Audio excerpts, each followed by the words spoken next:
Ladies and gentlemen, thank you for standing by. Welcome to the Coronavirus Town Hall meeting.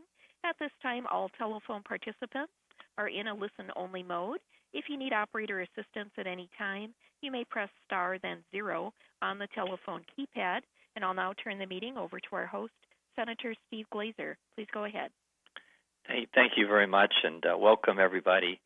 It's our 11th coronavirus telephone town hall. It's been a difficult few weeks that we've been going through, and for those who have tuned into these town halls previously, you'll know that we've talked about issues of the unemployed and how they find benefits. We've talked about small business relief as well, even how to deal with your pets during this the problems that we're facing. We've had a session on coping skills, and we've had a number of updates about the coronavirus itself, and I welcome you to this one, and I hope that it's helpful to you and the topic that we're going to talk about in just a moment. But I'm pleased that I'm joined by my colleague in the legislature, Assemblywoman Rebecca Bauer-Cahan. Rebecca, nice to see you and or talk to you again. Yeah, thanks for having me. And you're holding up okay during this whole endeavor? I am. I'm excited for today's conversation because, like many listeners, I am both legislating, parenting, and now co-teaching with my kids' teacher. So this is a great conversation to have. Well, this is a good conversation about distance learning and tips for parents to help them and their children get through this challenging period. And Assemblywoman, as you know, most of us are used to getting our kids to and from school and helping them with their homework at night. But the stay-at-home orders have created a whole new reality. Parents are now expected to be teacher aides and even sometimes teachers, even as they might be working from home like you are. And this can be incredibly stressful for everybody involved. Our guest today is Denise Pope. She is an author and lecturer at Stanford University School of Education. Denise is an expert on student engagement and helping students deal with stress. She is a co-founder of Challenge Success, which partners with schools and families to implement research-based strategies for student well-being and engagement. Denise, I understand you got your bachelor's degree from Stanford, got your master's in education from Harvard, and then you went back to Stanford to get your PhD. Welcome to our conversation today. Thank you. Thanks for having me. And let me mention that we're going to talk about a lot of different things about parenting during this difficult time. And if you have a question that you would like to ask to Denise, be sure to send me an email. It was in the instructions on this town hall, but it's senator.glazer@senate.ca.gov, and we will do our best to ask Denise your question. But Denise, maybe let's start from a 10,000-foot view. We're all pretty stressed out. This is a difficult time if we were just at home alone or with our spouse, but with young kids, middle school kids, high school kids, kids home from college. Oh, my goodness. I'm sure you've heard this a lot. Starting from a broad perspective, what's the big picture on what we're going through, and what should we be thinking about? Well, from the big picture, it's not easy, right? Nobody is having an easy time with this, whether you are home alone with a partner, home with young kids, home with older kids. I've got 2 college kids home who obviously would rather be anywhere but. And at the same time, trying to have some sense of normalcy around both home life and school life and work life, and balancing it all, as you heard from Assemblywoman Bauer-Cahan, is not easy. What we are telling everyone during this very stressful time is to focus on what really matters. The big picture, first and foremost, is the health and safety of you, yourself, your family, your children, your community, and to really focus on preserving the relationships. And I know that that is not easy when everyone is under pressure. We've got people who are losing jobs. We've got people who are sick or who have family members going into the hospital, and a whole bunch of other issues around food and shelter security and whatnot. But on top of it all, it's very hard to be confined into one place and not know the end point. So I know there's a lot of pressure around schooling and learning. My first and foremost advice is to worry about mental health, physical health, safety, right, first. And for adults in the home to really put their own oxygen mask on first. If you are struggling, if you are not healthy, it's going to be that much harder for you to care for your children. So that's the big picture, and we can get a little bit more into specifics. But really, the big picture is health and safety and relationships must come first. And so you've talked about this PDF mantra that you've used: playtime, downtime, family time. Can you go through that in a little bit more detail? Absolutely. So long before COVID-19, Challenge Success has had this mantra where we have looked at the protective factors for children. That comes from the Center for Disease Control. It comes from the Academy of Pediatrics and Psychologists Association. And those protective factors really fall into three main categories. These categories are playtime, downtime, family time. There's a little mnemonic aid, PDF, right, that will help you remember playtime, downtime, family time. And at a time like this, those protective factors become even more important. And that's because learning happens all the time. And when you allow your kids to play, and what that play looks like, there's actually good learning happening. We want every kid to have time during the day to play, whether that's little kids playing with Legos or board games or playing outside in the backyard or building forts in your house. There's actually a lot of learning going on that you may not realize. When they're building a fort in your house, they're actually doing physics and engineering to figure out how that blanket is staying on that couch.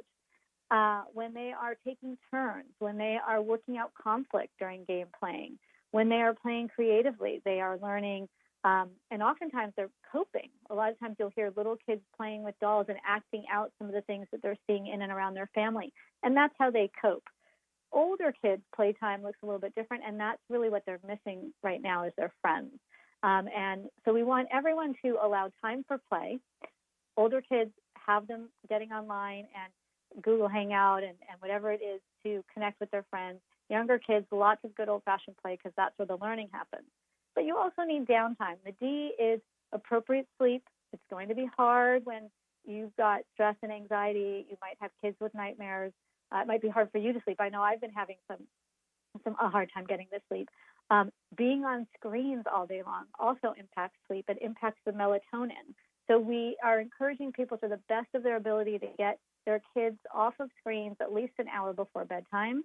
Maybe that's when you'll do some downtime where they're reading, taking a bath, anything to kind of calm them down in a way that they will have appropriate sleep. You can let your teens sleep in a little bit more because they don't have that commute to school.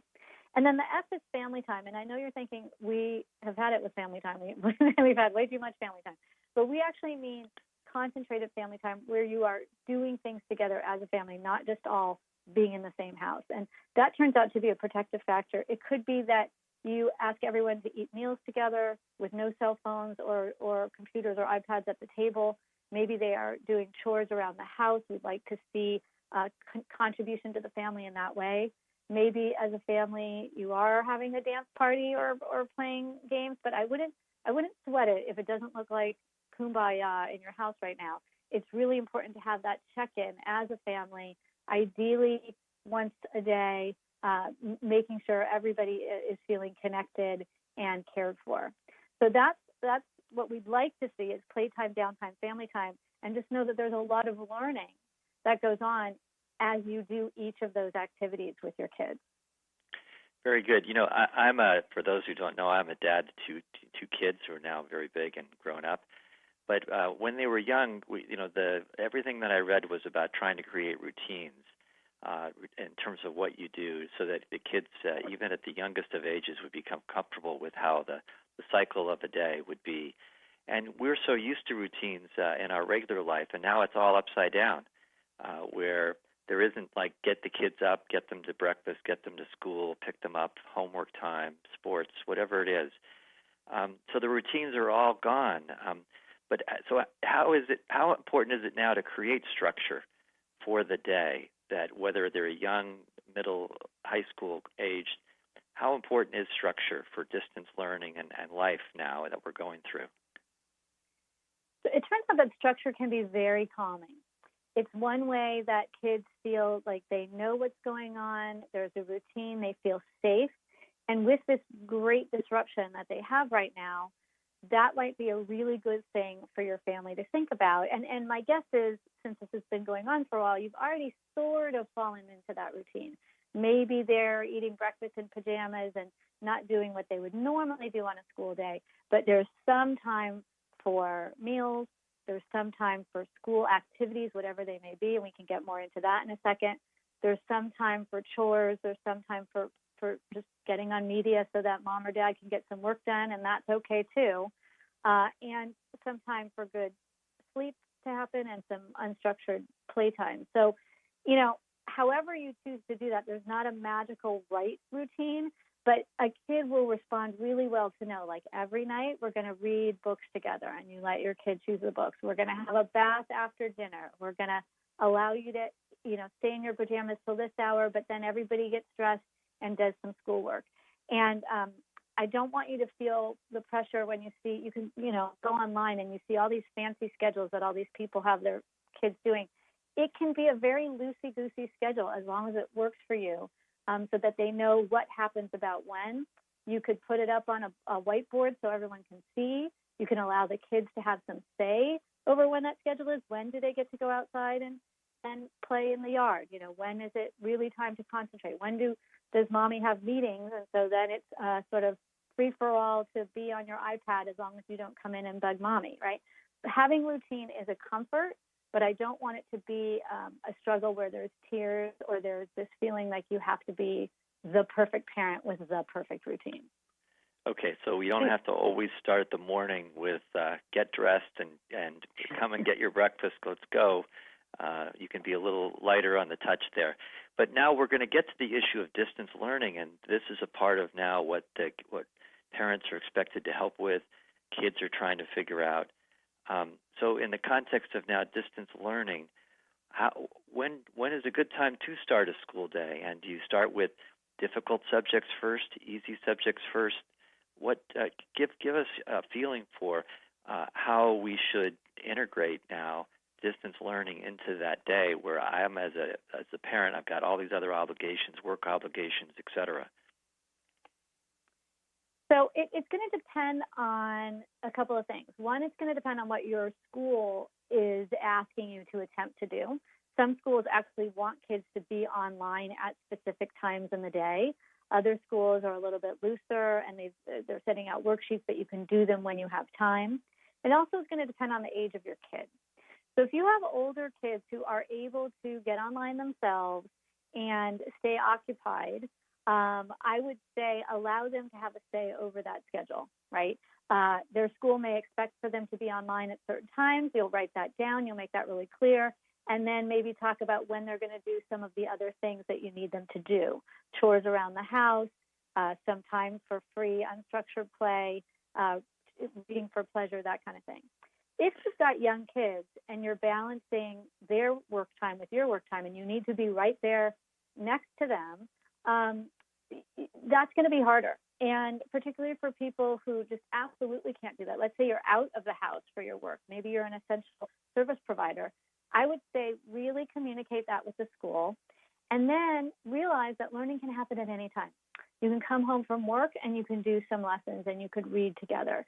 You can figure out that weekends might be more school-based time as opposed to some of the school days where it's just not going to work because you're not there to be there to make sure it's happening. So give yourself a break, communicate as much as possible with the school so they have some sense of what's going on in your home. And again, keep that big picture in mind. Some structure is going to be good. Try to honor what the school is doing. But if you're having lots of tears and lots of problems, this is not the time to really, go to battle. So, Assemblywoman, you have 3 kids at home. How does this sound for you? Is this like easy peasy, or what goes through your head as you hear this? So my kids do thrive on routine. I've always been somebody who believes in routine. I agree with you, Senator. And we have been letting them, every day we modify the schedule in a family meeting so that they get input. And it's been a work in progress, and it continues to be, that's for sure. But I think that one of the things that I would like your input on, Denise, which I found really challenging, is that in our everyday lives, the balance between, because I'm a big free play person too. I love my kids to be enjoying imaginary time and games and the like outdoors. It's very structured, right? So they're at school until 3-ish. And then, most afternoons they're just getting that free play until we have family dinner. And now that balance is really more challenging because, creating a routine, making sure they're getting in their schoolwork that the school wants us to attempt to do and getting them play. And I feel like some days there's not enough structure, some days there's not enough play. And I've been struggling with that. Do you have any advice? Yeah, that's a good question. And I want people to remember when kids are at school, they're not learning the entire time they're in school in a classroom, right? There's recess, there's passing periods between classes, there's lunchtime, there's PE, right? There's art and music time. So I worry about, there are some families I think that are really trying to kind of recreate school from 9 to 3 with no breaks. There might be some schools that are trying to keep kids online for that whole time. And I think you're right, Rebecca, that you want to build in a nice mix of activities. First of all, no one can sit for that long. The younger the kid, the shorter the amount of time that they can sit and pay attention. And kids with special needs are going to have even shorter periods. So you might want to set a timer and say, this is the learning time. And when the timer goes off, you can go outside and play. You can choose from a whole list of activities. Then there's chores that we want to make sure happen. There's family time that we want to make sure happen. So I would say if you can chunk the learning into pieces similar to what they do at school, there's always some kind of break. And I wouldn't have anyone, not even a big kid, sit for longer than about an hour and a half. It's just not healthy for your body, right? And eye strain. And I mean, I've been in Zoom meetings all day, and even I need to get up and kind of take a 10-minute break just to clear my head. So I would say you're absolutely right to strive for some kind of balance between play and school. It may not at all look like what it used to look like. And they may have like an hour-long recess because you've got an hour-long Zoom call that you've got to do. That's okay. And then intersperse that with some of the more structured learning moments. And I think, Senator, she's giving me permission to slack off a little, which I appreciate. So what I'm hearing you say is that when there is struggle between my children and me as their co-teacher, because today they don't feel like doing quite as much, that, our family dynamics and the peace in our house is more important. And I think I'm hearing that right, and I'm appreciating it. Absolutely. Peace in the house must take priority. If you're just joining us, this is Senator Steve Glazer along with Assemblywoman Rebecca Bauer-Cahan with our guest, Dr. Denise Pope, who is an author lecturer at Stanford Graduate School of Education and given us some great tips and advice on how to do remote learning in our stressful world that the coronavirus has created. Well, it sounds like that one of the, and we're taking questions, by the way, so if you have questions for Dr. Pope, please send them in, and I'm getting some in now. So people have raised the issue of our kids losing focus, and you've just kind of addressed that to the extent that they shouldn't be forced to sit for a long period of time. And then the question about, is it okay to play games as a way to teach? You now mentioned that a couple times, that's a great way, that there's always a teaching moment as a parent, and that you should keep that in mind as you go about your day and getting kids to focus on different issues and subjects and all the rest. Another person writes in and says, I don't know, or I've forgotten geometry or physics or even art. How can I help my child in areas I'm not an expert in? That is a great question. Yeah, go ahead. Senator Glazer, do you have a... Oh, no, go ahead. Yeah. I mean, first of all, no, you are not supposed to remember geometry to be the geometry teacher. You're really not going to be a substitute for a teacher. That should not be what you're being asked to do. So let's say your child comes to you and has a question on a math worksheet, and you don't know how to go about answering it. A little trick that we use at Challenge Success is to say to the student, I'm not sure how best to answer this, but can you think of ways that might help you answer this? It might be that they call a friend. It might be that they write a note to the teacher asking for explanation. It might be that they go to the internet and look up ways to answer that problem and explanations around it. And a little trick is always to sort of put the question back to the student. Now, if they're very young, geometry doesn't sound like they're very young, but if they're very young and it's art class or music class, they may need a little bit of prompting from you. But ideally, we don't want you to be the teacher per se. We want you to be there to be the cheerleader to get the work done, or to help them get onto Zoom if they're young, or to read instructions to them if they need that kind of help. But you're not being asked to be the teacher. That information needs to go back to the classroom teacher and say, hey, we're a little unsure on how to do this, and do you have some ideas for how to help? Good advice. I know we have parents on that have kids at various age groups, and I want to try to focus in on some of those age categories. But let me step away from that for a moment and ask you, how much information do you think parents should share about what we're all going through right now, the sheltering in place? What would you advise in a general sense? And I know, again, that may be age-specific, and maybe you could speak to that. Sure. Well, realize that the teachers need to have some communication from home. They're more than ever not getting their usual information, right? Sometimes they're used to seeing you in around school. Sometimes they're used to know what's going on in your family. Well, everything's changed now. I would say you should not be at all afraid or worried about stigma or anything like that. The more you can communicate with the teacher about what's going on in your home, the better. If you have a child with great anxiety who's not sleeping, that is something the teacher needs to know, and they will lower their expectations of what that child should be doing. If you've got a family member in the hospital, if you've got two essential workers in your home who are not there, all day long to help with the learning and sit next to them, these are things that your school wants to know, and they will not hold it against you. You know, the schools and the teachers want to do what's best for kids, and they want to try and get the learning to happen, but not at the expense of health and well-being. So I would say err on the side of over-communicating. Also know that the teachers themselves are under a lot of pressure, right? So I've heard some people complaining about the kind of work that is being sent home. Your teacher might have 3 kids under the age of 7, right? Your teacher might have a parent in the hospital, et cetera. So if everyone could sort of assume best intentions on the part of all and know that everybody wants what's best for the kids and everyone's really doing the best that they can, a little bit of patience will go a long way. And what about what we say to our child about what we're going through? That they've heard now, depending on the age, about the coronavirus. They obviously have seen a complete change in routine and restrictions on what they can do now. How much should we, as parents, say to them about what we're experiencing? Well, you're right that depends on age. You know what? You have to think about what's developmentally appropriate. For a young kid, an early elementary age kid, I think the reassuring note that we're doing this is very different. We're doing this to keep our family safe. You are safe here. This is how we're keeping grandma and grandpa safe, by not going to see them, but let's talk to them, by computer. They might hear that people are getting sick. They might hear that people are dying. You want to sort of recognize that, but assure them that they are safe with you, and it's your job to keep them protected.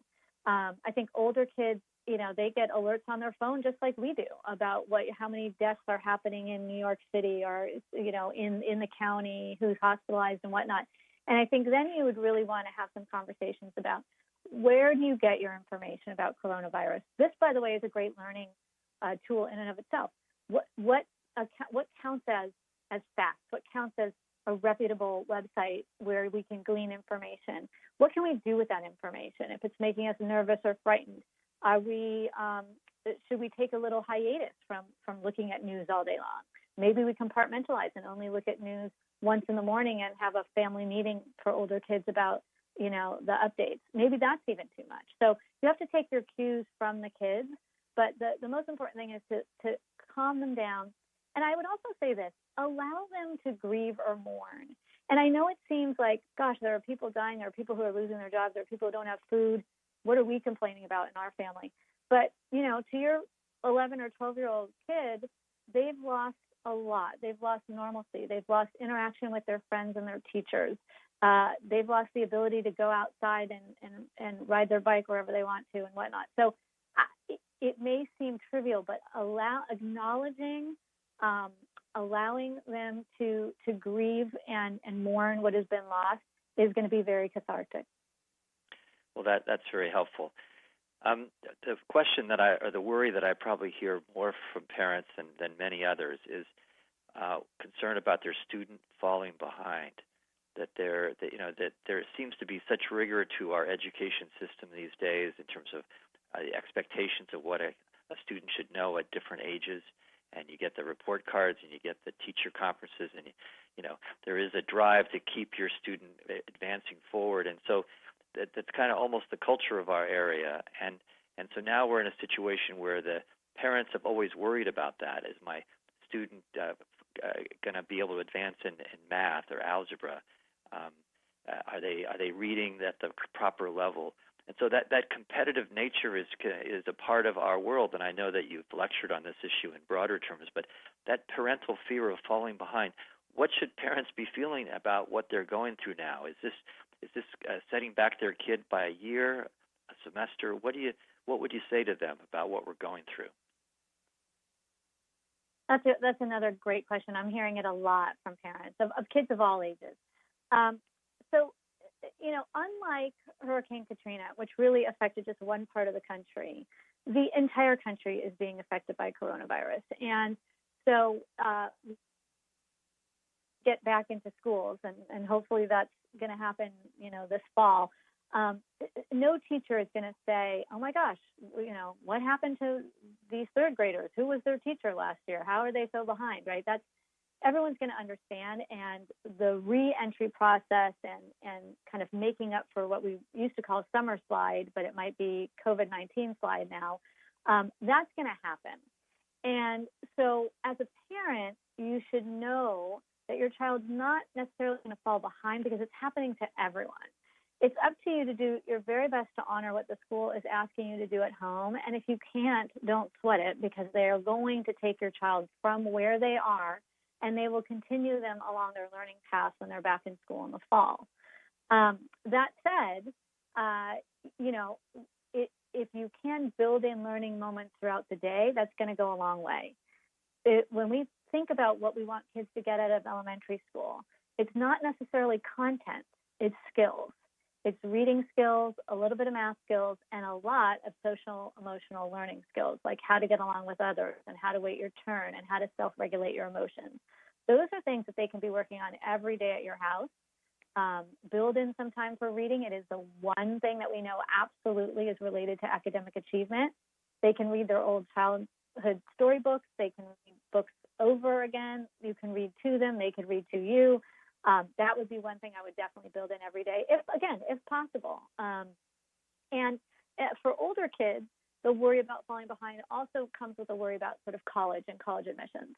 And what we're saying to everybody is, again, the colleges and anyone else who uses grades for any kind of decision making, for sports, et cetera, everybody's going to understand. And lots and lots and lots of people have already put out notices saying, we will not hold this time against your child. No student will be disadvantaged in their college admissions process. So if you're a child of an older kid worried about really missing out on learning or, what's going to happen to them, everyone is going to understand. You're just going to do the best you can with the situation at hand. And, give yourself a little bit of a break, give your kid a little bit of a break. And I know some parents have been worried and they've been having their kids do hours and hours of enrichment activities on top of all this. What they might need right now is some downtime and some time to connect with friends and not be doing worksheets and learning all day long. So we've got focused a little bit about a parent that is at home, but for many, parent is not at home. They are still going to work. They could be working in the healthcare field. They could be working at the grocery store. They could have another type of essential business where they need to go in and do their work and not be home. What do you say to parents who work outside the house in terms of how they manage this distance learning schedule? Well, it's really tough if you've got little kids and you don't have any kind of daycare option, because little kids, if you're in kindergarten, you may not be reading yet. It's going to be very hard to get lessons done without that supervision. That said, I want parents to understand that learning can happen at any time. So you do what you need to do in terms of your work. And maybe when you come home at night, and I know it's going to be tiring, or you're going to be tired, but that might be a time to do a few lessons with the kids, read for pleasure. Weekends are a good time to try to sneak some of that learning in. And for sure, if you are outside the home, you and your partner to communicate that to the school. They need to know these things, and they will honor that situation to the best of their ability. We've also had people come up with creative ways of kind of babysitting, right? We've got older kids Zooming in with younger kids in the neighborhood. We've got grandparents who can keep a kid's attention on Zoom for a bit, right? You do what you can do to come up with creative ways to keep kids occupied and maybe doing some of those lessons when you're not home. Very good. A listener writes in about, how do I encourage my child to exercise, to get off the couch? Yes, exercise is really important, right? That's one of the things that we don't want to let slide. And unfortunately, it's really hard to get motivated. And I think you can require some form of physical activity, but let the child choose what that is. So putting on a dance party, putting on music and dancing for a half hour is just as good as, taking a run around the neighborhood, right? Let the child come up with a bunch of sort of activities or opportunities that will get their body in motion, come up with the times that they want to do it, but at least once a day, they've got to get that body in motion and get their heart rate up. But give them a lot of choices. There's so many things online right now if they want to have fun and do some dance tutorials, or if they want to do some yoga. And another way to encourage that is for you to do it with your child. I think a lot of them would appreciate the time together with you, and it will be good for the adults as well. We're listening to Dr. Denise Pope, an author lecturer at Stanford Graduate School of Education, along with my partner in the legislature, Assemblywoman Rebecca Bauer-Cahan. Dr. Pope, Grace writes in, and you can feel the anguish in her note. She says, what are your thoughts on the children's stress levels as they are asked to complete complex work while isolated, especially when their parents have lost half their household income, or in our case, both? Our children have lost their daily endorphin boosters of sports and being with friends. My two have lost 2 graduation ceremonies, senior proms, grad nights, and probably summer swim team. These are our children. Keeping them thinking positive each day is our biggest job as parents right now. Piling on the work seems unhealthy. They have been tears over school workload more than anything else. What would you say to Grace? First of all, Grace, my heart goes out to you and your entire family. And right now, the primary concern that you have is exactly right, which is you're worried about the mental health of your kids. And that should be the top concern right now. And I would absolutely not feel any shame at all in reaching out to the teachers and sharing that this is going on. I would talk to the older kids who are mourning the loss of prom and graduation and being with their friends, and talk about ways that they might think about how to handle that. Are there ways, or there are rituals that they can create with their friends that would bring some joy to them? Can you encourage them to think about alternatives to graduation? There's a lot of schools out there that are working on creating elaborate celebrations online that the students are really working to put together. A good way to get through this would be to empower them to think about what might help in this situation. And then I would say, and I say this to everyone out there, not just Grace and her family, if you're very concerned about the mental health of your child or a partner, if they seem to be showing signs of depression, which is a prolonged period of time, up to 2 weeks of not wanting to get out of bed, of being listless, of having a real change in their eating habits and whatnot, I would contact the school counselor or pediatrician, a clinician of some kind. You want to catch these things early, and unfortunately, we are seeing more and more evidence of anxiety that gets out of control and depression that gets out of control because of COVID-19. Well, hopefully that's helpful to Grace. And Graham writes in on something very similar. He says, my daughter is sheltering at her college with 2 roommates. She's quite depressed, which I attribute to her being in a state of grief. no choir, no sorority, etc. Nothing going as planned for her junior year. What recommendations do you have for parents to address the grief our students are experiencing? Yes, I feel your pain. The good news about the college situation is that they have counseling and psychological services. And so you may never have had to contact them before, but if your daughter doesn't want to reach out for help, it is perfectly okay for you to send a note to the college, particularly under, you can look up counseling and psychological services. It's sometimes called CAPS. And say, hey, I'm really worried. Can we have someone reach out? Another thing I would suggest is getting the cell phone numbers of the roommates, if at all possible. And those folks can have eyes on each other. And when one of them is worried about the mental health of someone else, know that they will reach out to the parents and fill you in. It's really hard when you're only seeing your daughter, over a screen and trying to check in with her. It may be that she's not depressed, but when she gets on the phone with you or she FaceTimes with you, that's her time to vent and really let it all out. That is also a very normal kind of experience. But if you are worried and you know your child best, if you're worried about a possible depression, you definitely want to get in touch with someone at the college or a clinician that you know who can reach out and get her the care that she needs. That's such great advice, and connecting with the roommates is another backstop that is a good thing to do, too. Amy writes in, and she says, my son has special needs, and his typical program has a one-to-one paraprofessional helping him, and he needs step-by-step instructions for all of his work. She says that she has 2 other kids at home doing distance learning, and my husband and I are both still working from home. Any recommendations on how to make this easier? Yeah, this is a tough one. I worry particularly about the kids with special needs who are used to having that one-on-one attention. And if a parent can't do that because they're trying to hang on to their job, rightly so, that's really, really tough. I would absolutely talk to the school about ways that they might provide the services for you. I know that some schools have gone to Herculean efforts to actually they have someone coming to the door who stays 6 feet away and at least connects with the kid a little bit for a bit of time.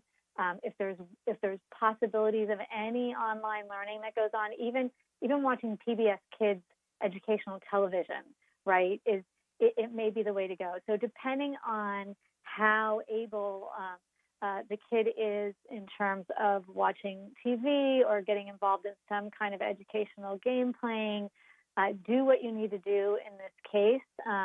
But obviously, a lot of things are going to slide, and try to stay as in close contact with your school and those service providers for ideas. Legally, they are supposed to try and help to the best of their ability offer some services to you.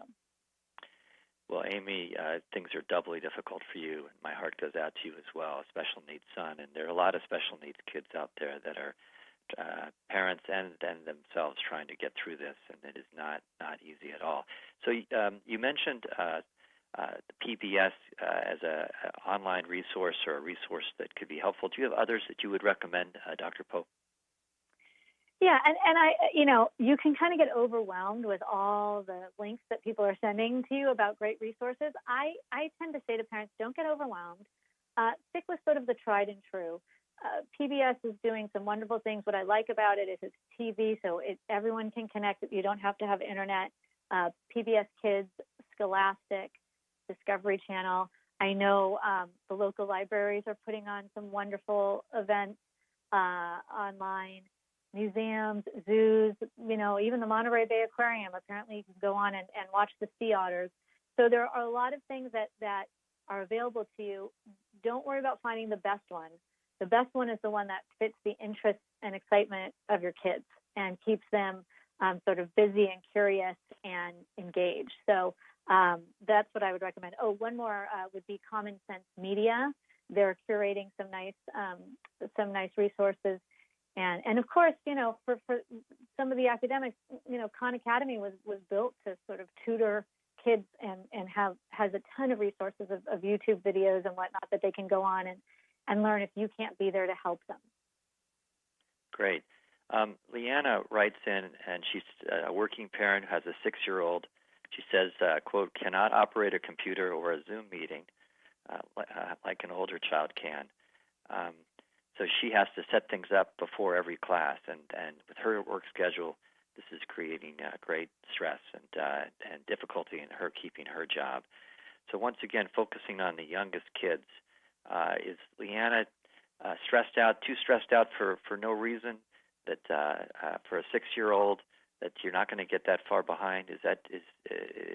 Should we say to her, relax, that she doesn't need Zoom meetings for a 6-year-old, or what would you say to her? Well, the school needs to understand your situation, Lana, and you're not alone, right? So I would say absolutely take a deep breath and know that it's okay to miss some of the school-provided learning because you need to keep your job and do what you need to do. That said, if you could find a way to work with the school to say, can this happen, once a day or twice a day, or can it happen over the weekend, right? Sometime to accommodate the working people's schedule might be a way to go. I heard that there are some kindergartners out there that are expected to learn 5 different platforms, everything from Seesaw to Zoom to Google, and that's really just too much for a 6-year-old. What we want a 6-year-old to do is really have some good literacy skills. So you might think about, Leanna, instead setting them up with some educational television programs that focus on reading, that there might be some games that will keep them occupied that focus on literacy skills, and then just good old-fashioned reading at home before bed, in between meetings. Anytime you can sneak in reading, that's really what your 6-year-old needs. So Bob writes in, he obviously has a child that's a lot older because he likes Zoom classes. He says, how important or valuable are live Zoom classes? My high school student really appreciates them for a variety of reasons. He says, but the local high school district is making excuses for not having Zoom classes. Apparently they don't see the need or the value. What would you say to Bob? That's a toughie, because probably what your kid misses most about school is seeing their friends. And that is appropriate for a teenager. Teenagers are social creatures. It's really important that they have that social time. So one would be just a friendly, respectful note to the school, kind of explaining that your son is missing that, and see if they might consider some options. But otherwise, I would say, Bob, you could take this on and say to your son, why don't we arrange some FaceTime or some chat time or some Zoom time with some of your buddies? And, it could be just hanging out. It could be playing games together over, Google Hangout. I've seen some long-lasting Monopoly games going over Google Hangout where they each have the board at the other end of the computer. So if the school can't do it, and there's a lot of reasons why the school can't do it. There are equity issues involved where not everyone can get online, and so therefore they don't want to allow anyone to get online because that wouldn't be fair. First, reach out to the school, but understand if they can't do it, I encourage you and your son to reach out and have some video play dates because that social aspect is really important. Very good. Carol writes in to say, please mention that the Contra Costa Public Library has some wonderful online resources for children, including fun activities. Well, there you go, Carol. I completely agree. So chores, kids doing chores. Is this the right time for kids to be doing chores, or should they be doing more chores, less chores? Where do you come down on that, Dr. Pohl?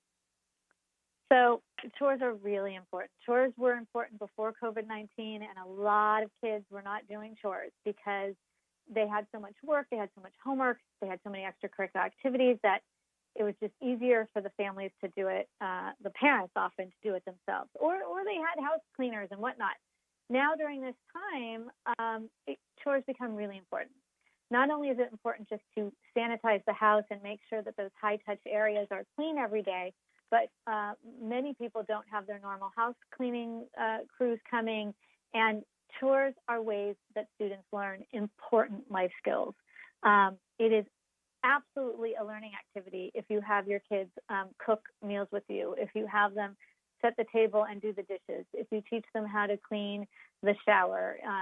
everyone should be required to have their rooms, modestly clean once a week, right? Not every day, and obviously, if their mood and anxiety is not of the moment, you might want to go a little bit easy at that particular time. But you can absolutely have a discussion that says, you know what, we're all in here together. We're all in here as a family. We're all busy with school and our own work responsibilities, but everyone needs to pitch in. And it turns out that that's a way to build some family connections and some family bonding. Everybody is contributing to the family well-being, and it gives them a job, and it makes them, particularly for young kids, it makes them feel important and responsible. And for older kids, it's actually allowing them to learn really good skills that they're going to need to know when they leave the house and go on to college and jobs. Another question about discipline. Is this the time to back off on discipline since we're asking so much of our kids? Yeah, I've been asked that question a couple times during COVID-19. So here's what I would say. Basic civility is very important. Everybody is getting testy. Everybody is feeling a little claustrophobic. Someone is going to do something that's going to cause some kind of explosion. And what you need to do as a parent is know when to pick your battles, right? If someone leaves their socks out in the hallway once, this is not a time to go crazy. But maybe just mention, hey, we're all working together to keep the house clean, and we'd appreciate it if you kept up. Basic civility, however, is important to enforce. So it's not okay to lose a temper or to yell and certainly never to, physically harm anyone, siblings, etc. And recognize that, it's tough and everyone's going to be in a bad mood at some point. People are starting to get on each other's nerves. But as a family, this is not okay. This is how we aim to treat people. So that kind of discipline is really important. Well, that's such good advice. As we wrap up here, I wanted to give you a chance to make a summary comment to parents, to teachers, to students. But let's start with parents first. You started off by talking about preserving the relationship, the family relationship, and you've given us so much enrichment in that space. But how would you sum it up in terms of advice to parents in terms of what we're going through now? I think as you think about your priorities right now, the first concern must be health and well-being, right? Keeping everybody safe. And if that's where you have to use the discipline, no, you absolutely cannot go out to see your friend. And here's why. I would say be as strong as you need to be to enforce that rule. And maybe even ask the kids themselves, what should the consequences be if you break some of the safety rules, the basic safety rules in our house? The second level priority should be preserving relationships in your family and preserving relationships outside the family with grandparents, relatives, teachers, etc. That should be a priority. And if that means letting certain things slide in order to preserve that relationship, I think that's really, really important. And then keeping that big picture in mind, that learning is happening all the time. Playtime, downtime, family time, those are the protective factors for kids. And the skills that they're going to learn through play, through doing chores, through learning positive coping strategies during this time, those are going to carry them forward much more than the content that they're going to be missing out on because you're going to let some lessons slide. So focus on safety, relationship, and remind yourself that you can learn at all different times. Wonderful advice. And what would you say to the teachers? Talk about difficult circumstances for them who also may have kids at home and now remote teaching, which they've never been really formally trained to do. What would you say to the teachers out there? Yeah, my heart goes out to you. And I know this is new for you, and I know so many of you are working hard. I saw a survey saying teachers are working 7 to 10 hours a day just trying to get lessons up online. And I would say the same thing. Go easy on yourself. Give yourself a break. Your priority has to be your family health and well-being. And I know that you're worried about your kids, your students. And so at the very least, I would say try to check in and build on that relationship. That's more important than the content or the quality of the lessons that you're providing. Have time maybe where you can check in one-on-one on Zoom Where you are an elementary teacher, you might want to hold that morning meeting or that opening song or some kind of ritual or some kind of tradition. You want to strive for relationships with your students more so than the content as well. And I would say reach out to the families and say, you really want to hear that information to know if things are too much or how it's going, because you care about their well-being. That's going to send a nice message home for people to understand that that's way more important than the lesson.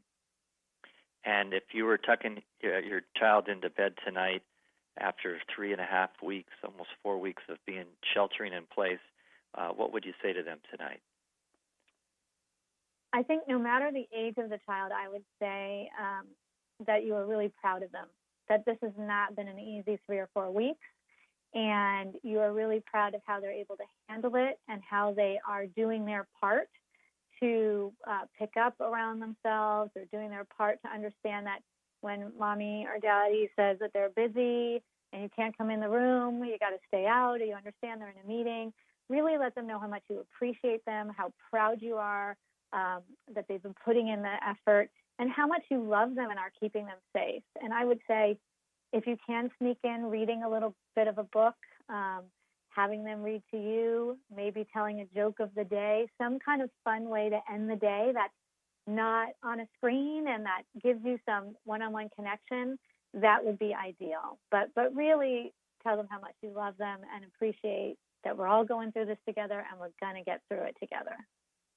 Well, Dr. Denise Pope, you brought such insightful, inspiring guidance, even during this difficult time. We really appreciate you taking the time. And I know that your organization, Challenge Success, has a website that people can go to for further information about things that you've been writing about and researching about. That website is challengesuccess.org. Is that correct? That's correct. And we have a special resource page on that website devoted to COVID-19. Lots of links, other webinars you can click on, and articles that we've written that will help calm people down and give them some nice tools to use both at home and also for educators. Wonderful. Well, thank you so much for taking the time to be with us. Assemblywoman Rebecca Bauer-Cahan, you're living this too with 3 young kids at home. Any summing up comments? Sure. I just want to thank Denise for all of this advice. I know this is not an easy time, as you acknowledged, which is really helpful.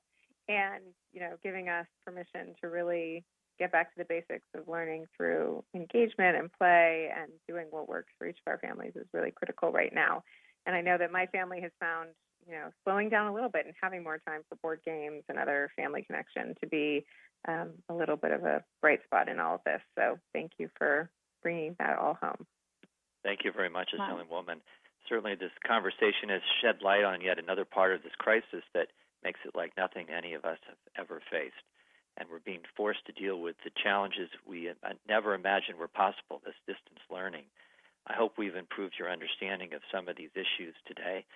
If you want to listen to a recording of this conversation, we'll have it on our website today. That's st07.senate.ca.gov. We already have links to the latest information from your various school districts around the region, from the Center for Disease Control, from the county public health departments, and as I mentioned, the Office of Education. And if you have further questions, you can email them to me at senator.glazer@senate.ca.gov, and we'll do our best to answer them or refer you to someone who can.